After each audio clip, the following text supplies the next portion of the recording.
여러분, 어린 다윗을 생각하면 어떤 이미지가 떠오르십니까? 아마 어린 다윗, 소년 다윗이라고 얘기를 들으면 제일 먼저 여러분에게 떠오르는 이야기는 다윗과 골리앗의 이야기일 것입니다. 소년 다윗이 물맷돌 하나를 가지고 거대한 장수였던 골리앗을 이기는 아주 멋있는 이야기지요. 아마 어린 시절에 그 이야기를 들은 사람이라면 나도 그러한 사람이 됐으면 좋겠다라고 생각할 거예요. 이렇듯 우리가 다윗을 생각을 하면 굉장히 밝고 긍정적인 아주 멋있는 그러한 소년이 떠오르는데, 사실은 다윗의 삶을 가만히 들여다보면 그렇게 긍정적인 면, 밝은 면만 있지는 않았다라는 것을 알게 됩니다.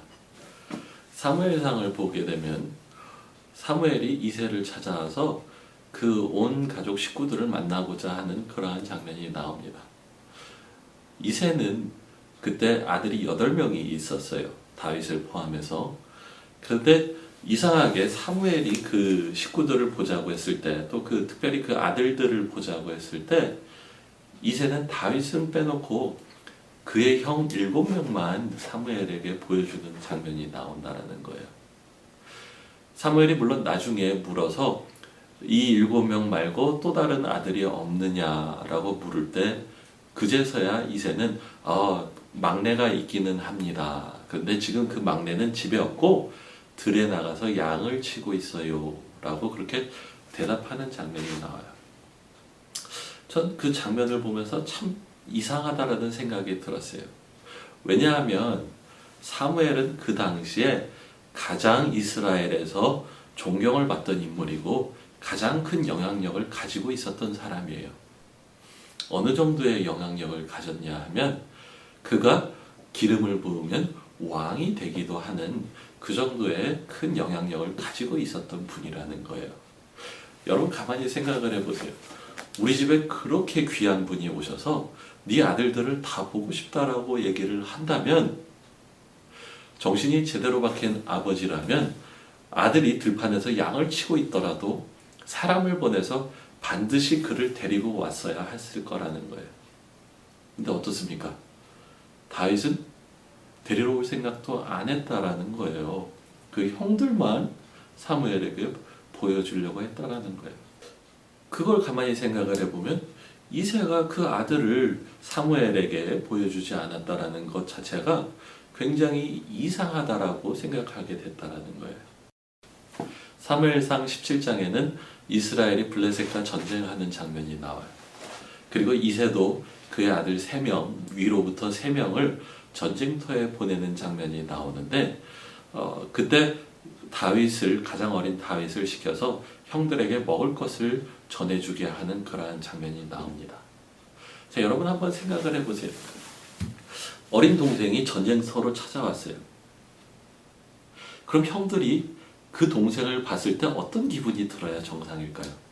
되게 반갑고, 이렇게 위문을 왔는데 어떻게 하든 잘해주려고 하고 설명도 해주고 이렇게 구경도 시켜주고 했으면 좋을 것 같은데, 가만히 성경책을 보면 형들이 전혀 그렇게 다윗을 환영을 해주지 않는다라는 거예요. 오히려 다윗에게 말할 때, 야, 네가 양떼를 지키지 않고 왜 이 전쟁터로 왔느냐? 너 책임 회피하고 전쟁터 구경하러 왔느냐라고 다윗을 굉장히 무시하면서 호되게 혼내는 장면이 나온다라는 거예요. 자, 이걸 가만히 생각해 보면 다윗과 형들의 사이가 그렇게 좋지 않았다라는 것을 보게 돼요. 가만히 있어 보자. 여러분 생각해 보세요. 아버지도 그를 부끄러워하고 형들은 그를 무척 미워하고, 뭔가 다윗에게 문제가 있었던 걸까요? 혹시 다윗은 왠지 그의 아버지 이새가 정식 부인에게서 난 아이가 아니라 다른 여인에게 난 아이가 아닐까라는 그런 생각도 해본 적이 있어요. 물론 성경에 나오지 않기 때문에 그것을 확인할 길은 없습니다. 그러나 한 가지 분명한 것은 아버지도 그를 부끄러워했고 형들도 그를 무척 미워했다라는 거예요.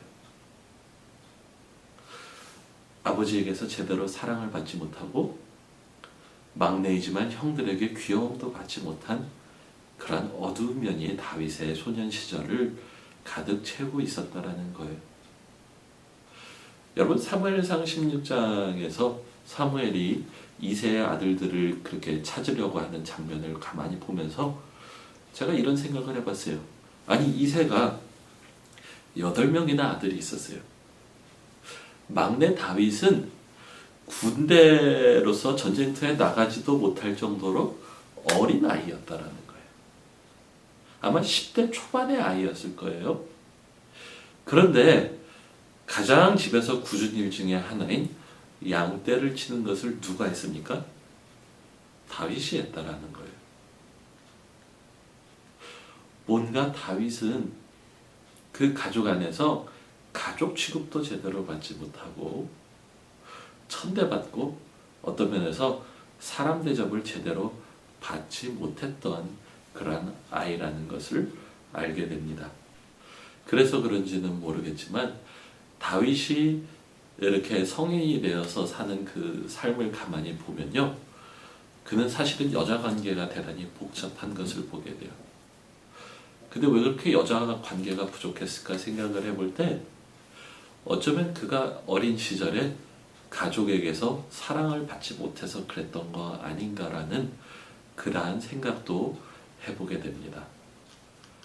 재밌는 것은 사무엘상 16장에서 하나님이 사무엘을 통해서 이새의 아들 중에 한 명을 택하시고 그리고 그에게 기름 붓는 장면이 나오는데 하나님이 그 아버지가 소중히 여겼던 다윗의 7 형들을 택하지 않았다라는 거예요. 그리고 어떤 면에서 가족 중에서 제일 천덕꾸러기, 제일 볼품없었던 사람, 가족들조차도 전혀 존귀히 여기지 않았던 그 다윗을 택해서 하나님께서 기름을 부으셨다라는 거예요.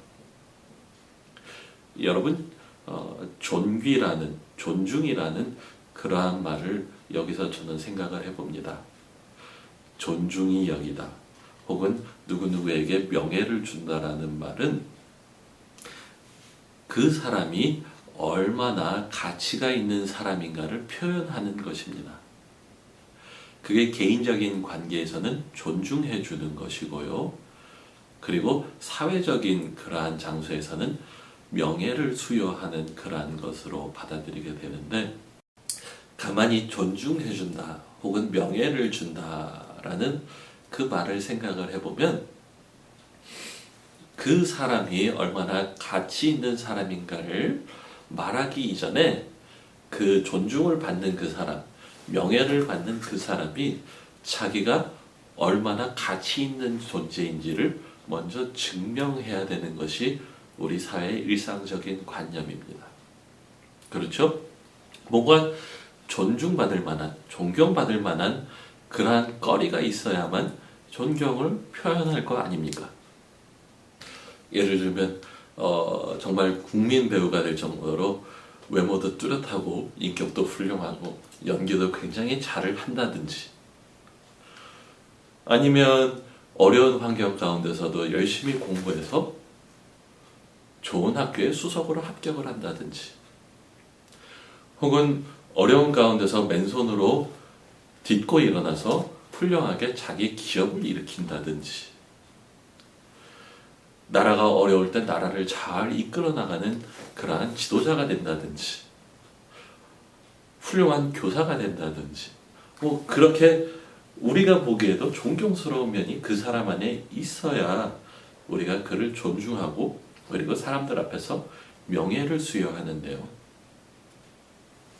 오늘 본문에 나오는 다윗을 가만히 보면 그의 가족들이 볼 때 다윗에게는 어떠한 존중을 해줄 만한, 명예를 부여할 만한 가치가 없었던 사람으로 취급받았던 사람이라는 거예요. 그런데 하나님은 어떠십니까? 가장 낮은 자 같은 다윗을 택하셔서 그를 높여주시고 그를 존중해 주시고 사람들 앞에서 명예롭게 해 주셨다라는 것입니다.